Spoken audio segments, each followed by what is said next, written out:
بسم اللہ الرحمن الرحیم۔ آپ کو کربلا کا واقعہ نظر آ رہا ہے، اس واقعے کے اثرات آج تک دنیا میں ہیں نا۔ 5 منٹ کے لیے سوچو، صرف امیر المومنین نے 4 سال اور سمتنگ حکومت کی ہے، اس کے علاوہ کسی امام کو حکومت نہیں ملی۔ حکومتیں ان کے دشمنوں کی، بنو امیہ، بنو عباس، عثمانیہ، مور دین 400 ایئرز، 400 صدیاں حکومتیں کی ہیں، جن حکومتوں میں خود اہل بیت رسول کو زہر دیا، قتل کیا، ان کے ماننے والوں کو زہر دیا، قتل دیا، ہجرتیں کرنے پر مجبور کیا، ایک ایک سر کی قیمت رکھی جاتی تھی، یہاں تک کہ حاکمان وقت کے بیڈ رومز میں سادات کے کٹے ہوئے کان ہوتے تھے، ایک ایک کان پہ نام لکھا ہوتا تھا، یہ کس کا بیٹا ہے، یہ کس کا بیٹا ہے۔ بغداد کی دیواروں میں زندہ زندہ چنا جاتا تھا۔ اس قدر ظلم ہوا، آپ کی سوچ ہے،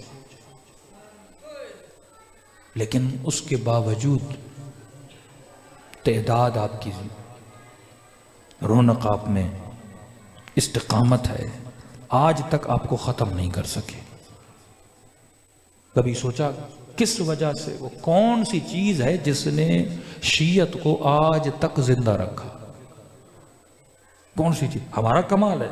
نہیں، یہ کمال ہے عزاء حسینی کا کمال۔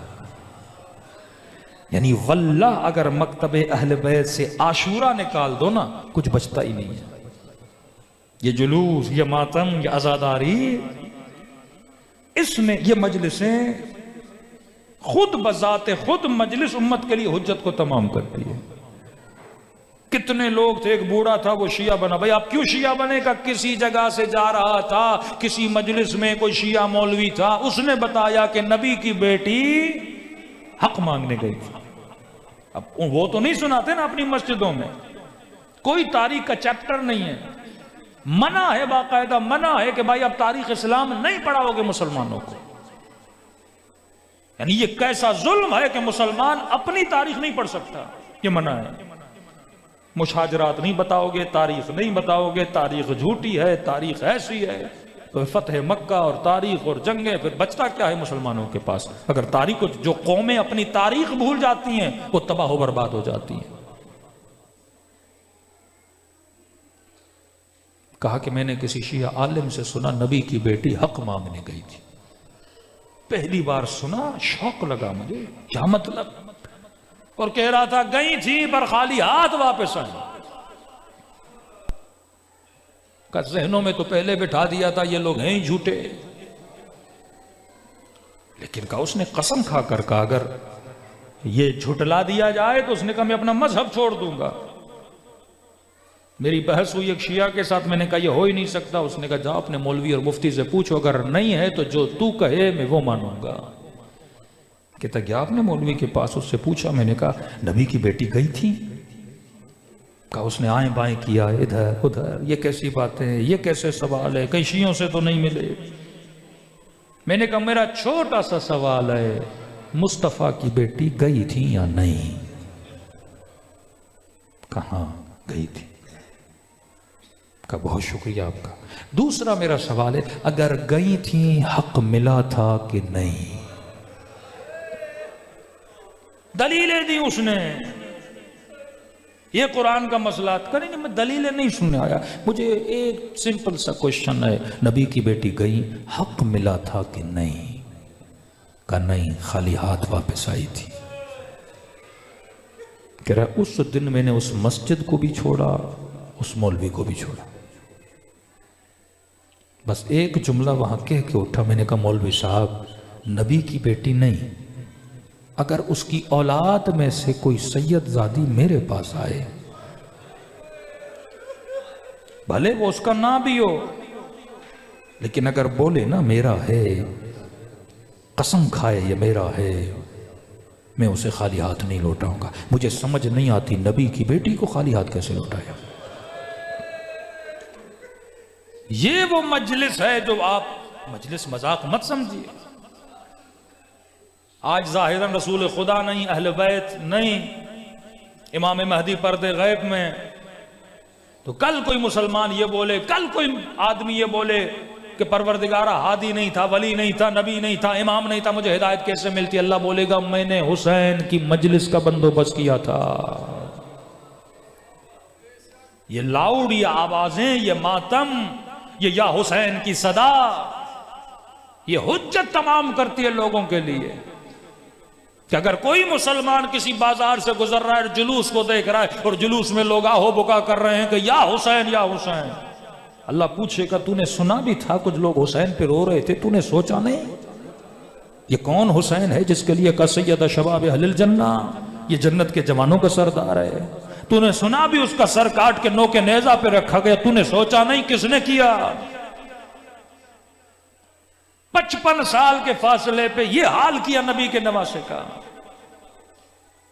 تاریخ عبرت کے لیے، جھگڑوں کے لیے نہیں ہے۔ ہم نے تاریخ کو جھگڑا بنا دیا، ہم نے اپنی ذات اور انا کے لیے تاریخ کو معیار بنا کے لڑائی کا ایک میدان بنا دیا ہے۔ بھئی آپ نہیں مانتے، نہ مانو، مسئلہ یہ اس تاریخ سے تو نے سیکھا کیا؟ مسئلہ نہ شیعہ کا ہے، مسئلہ نہ سنی کا ہے۔ تاریخ کی کتابیں پڑھو، شخصیت پرست نہ بنو۔ کوئی حسین تھا، کوئی یزید تھا، حسین نے کیا کیا، یزید نے کیا کیا، تو نے یزید کے کیے سے کیا سیکھا اور حسین کے کیے سے کیا سیکھا؟ ہم کیا کرتے ہیں، اسے مذاق اور چٹکلا بنا دیتے ہیں تاریخ کو کہ جنگ احد ہے، شیعہ اس پہ خوش ہوتے ہیں، کچھ لوگ بھاگ گئے اور علی رکے، اور وہ اس پہ ناراض ہوتے ہیں کہ یہ ہمارا مذاق اڑا رہے ہیں۔ یہ تاریخ ہے۔ سورہ حدید میں خدا بتاتا ہے ایک قوم تھی جنہوں نے ہارون کا انکار کیا، ایک قوم تھی موسیٰ کوہ طور پر گئے، یہ اللہ کے منکر بن گئے، پھر بت پرست بن گئے۔ ایک قوم تھی جس نے ابراہیم کو آگ میں پھینکا، کوئی ابراہیم تھا، کوئی اسماعیل تھا۔ یہ قصے کیوں سنا رہے خدا؟ تاکہ تم سیکھو کہ جن قوموں پہ میں نے عذاب نازل کیا تھا، کیوں کیا تھا؟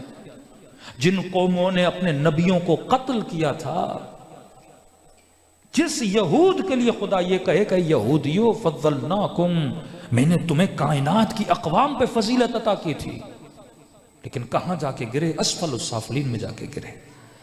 ان دین عند اللہ الاسلام، میں نے تجھے آخری نبی، بہترین نبی، محبوب عالم، رحمت للعالمین جیسی شخصیت عطا کی، تم نے کتنی قدر کی اس نبی کی؟ قدر تو دور، تم نے اس کی بیٹی کے ساتھ کیا کیا، اس کے نواسوں کے ساتھ کیا کیا؟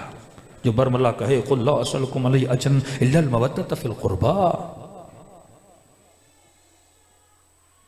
انہ لقرآن کریم فی کتاب مکنون لا یمسہ الا المطہرون۔ ہدایت اس کتاب میں ہے جو کتاب کریم ہے، اور یہ کتاب مکنون ہے، سر بے مہر ہے۔ کہتے ہیں ایک اصل کتاب ہے، جیسے کتاب مبین بولا جاتا ہے، قرآن اس اصل کے الفاظ کا نام ہے، یہ جو آپ کے پاس ہے۔ حقیقت قرآن کتاب مکنون میں ہے، اور کتاب مکنون کے لیے کیا کہا؟ لا یمسہ الا المطہرون۔ اس کتاب کو مس نہیں کر سکتا سوائے مطہرون کے۔ آج بتائے نا مفتی مطہرون کون ہے؟ جاؤ قرآن میں ڈھونڈو، جس کی طہارت کی قسم خدا کھائے، جس کی طہارت کے لیے اللہ اعلان کرے کہ انما یرید اللہ لیذہب عنکم الرجس اہل البیت ویطہرکم۔ یہ انما حصر ہے، یعنی کسی چیز کو محصور کیا جائے۔